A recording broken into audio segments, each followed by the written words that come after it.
नमस्कार मित्रांनो ठरलं तर मग मालिकेच्या आजच्या भागामध्ये सुरुवातीला मैपत आणि साक्षीचे पवार वकील अर्जुनकडे पुन्हा एकदा मधुभाऊंची केस गेल्यामुळे पूर्ण घाबरलेले असते. अगदीच बिथरत जज समोर आपली बाजू मांडत बोलतात की मधुभाऊंनी विलासचा खून केला असल्यामुळे त्यांना कठोरातील कठोर शिक्षा होऊन साक्षी शिकरे हिलाच निर्दोष सोडावं.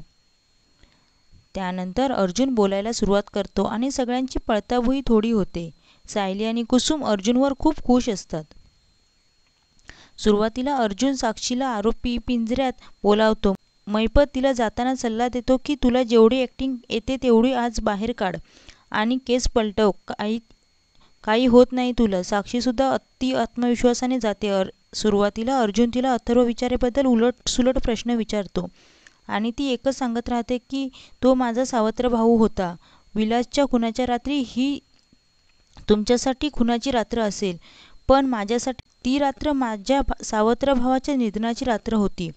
तो माझ्या आईचाच मुलगा होता, पण तो तिच्या वेगळ्या संबंधातून झालेला. त्यानंतर अर्जुन काही कागदपत्र कोर्टात सादर करतो, ज्यामध्ये अथर्व विचारेचे बर्थ सर्टिफिकेट, आधार कार्ड, डेथ सर्टिफिकेट, शाळेचा दाखला यासारखी कागदपत्र असतात. पण नंतर अर्जुन कोर्टात लक्षात आणून देतो की ही सर्व कागदपत्रे खोटी आहेत. त्या प्रत्येक कागदपत्रावरची तारीख काही खोटी आहे.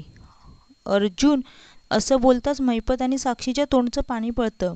साक्षी आरडाओरडा करू लागते की हा खोटं बोलतोय, पण मग अर्जुन झेरॉक्सवाल्याला साक्षीदार म्हणून समोर आणतो. तो सांगतो की माझ्याकडे मेलवरून काही पेपर आलेले, त्यांचे मी झेरॉक्स काढून दिले. अर्जुन न्यायाधीशांना म्हणतो की या झेरॉक्सवाल्याला ज्या मेलवरून पेपर आले होते तो मेल साक्षी शिकरेचा आहे. त्या मेलची तारीख ही कोर्टात पुरावे सादर केल्याच्या अगदी 2 दिवस आधीचीच आहे. अर्जुन ज्या प्रकारे षटकार मारत असतो त्यावरून प्रिया आणि नागराज सुद्धा घाबरलेले असतात. प्रिया हळूच नागराजला म्हणते की अर्जुन सगळं खोटं बोलत आहे, त्याला मधुभाऊंना वाचवायचं म्हणून तो हे खोटं पुरावे सादर करत आहे. यावर रविराज तिला म्हणतो की अर्जुन ज्या प्रकारे आत्मविश्वासाने हे सर्व म्हणतोय त्यावर हे प्रकरण नक्कीच गंभीर दिसते. साक्षीने अथर्व विचारेबाबत सादर केलेले पुरावे खोटे असल्याचे निदर्शनास येतात. कोर्ट त्या प्रकरणावर निर्णय घेण्यासाठी 15 मिनिटाचा ब्रेक देते. ब्रेकमध्ये अर्जुन, सायली, कुसुम आणि चैतन्य बाहेर भेटतात. अर्जुन रात्रभर बाहेर असल्यामुळे सायली त्याच्यावर भयंकर चिडलेली असते.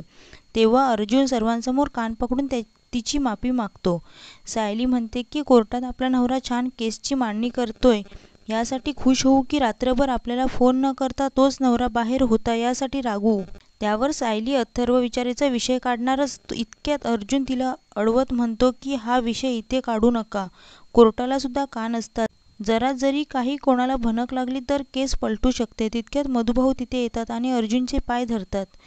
ज्याला आपण चुकीचं समजत होतो तोच आपल्याला सोडवण्यासाठी इतकी धडपड करतोय हे समजल्यावर मधुभाऊंना स्वतःची चूक उमगलेली असते. तेव्हा अर्जुन म्हणतो की तुम्हाला आता तरी समजलं ना की मी तुमच्या मुलीला सुखी ठेवू शकतो आणि तिच्या सुखासाठी काहीही करू शकतो.